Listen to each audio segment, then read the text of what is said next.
Shepherds were tough, hardy men. They guarded their flocks patiently, passionately, and when necessary, brutally.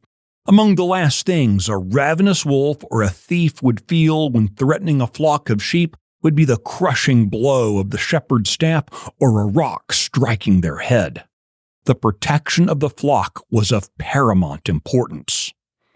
With that in mind, the soft shepherds leading most Christian churches today amount to little more than an ironic joke. I'm Michael Quinn Sullivan with a reflection on life and liberty.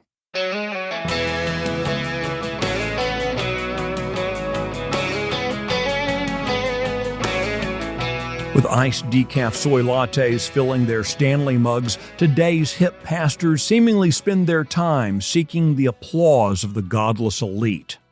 These so-called church leaders have abandoned their flocks to the spiritual and physical dangers of a fallen world. Pulpits have long fallen silent on calling out the fashionable sins of the cultural elite, and when they accidentally do, it's brief and delivered in an apologetic tone. Far too many pastors have resorted to the safety of sermons that treat Scripture like a second-rate self-help book. The left's been pulling out the threads of the nation's moral fabric, but they've done so with a tacit approval of our clergy. Jesus spoke forcefully against the political and religious corruption of his day. On page after page of the Gospels, we find him speaking out against those ravenous wolves who use their power to abuse the people. In today's Christian churches, such talk by Jesus himself would have him labeled a troubler. Meanwhile, in the name of peace and purity, a sadly large number of pastors avoid confrontation by making a soft capitulation to the ruling elite. Criticism of the government is verboten. Honest discussions about confiscatory taxes, abortion, and government schools pushing gender-bending ideology are avoided. Too many pastors have become unwilling to speak uncomfortable truths in the face of governing power. They don't want to risk offending the sensibilities of the soft leftists in their congregations or the hard leftists in government bureaucracies. Indeed, critiques of government policies are silenced in most 21st century churches unless they can be framed in a way that denigrates social and political conservatives. Congregations get fed an earful of false equivocation about the political parties. You've heard this, whether you vote for a Democrat or a Republican. Yet never is voting for a gender-swapping, gun-grabbing, pro-abortion Democrat criticized as an exercise in Baal worship, but most of these same pastors will happily accuse their congregation of following a false idol if they vote for any Republican pledging to cut taxes or protect children.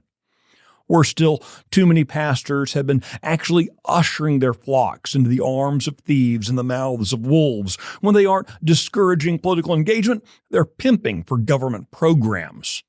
Shepherds should be made of better, sterner stuff.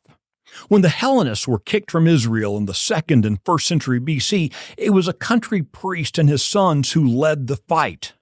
The life of liberty in America began with exhortations from the pulpit.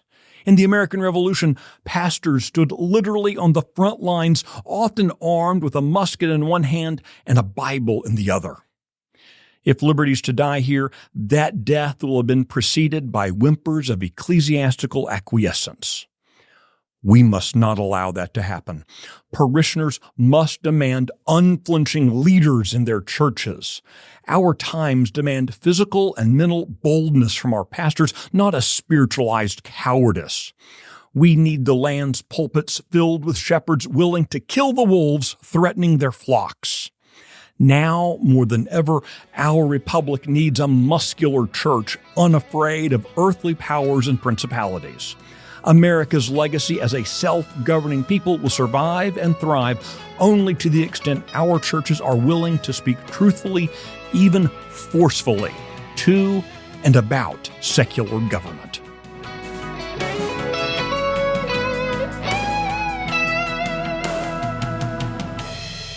If you like the message today, do me a favor and tell your friends about it. The Reflections podcast is presented by Texas Scorecard and produced by Nick Shepard.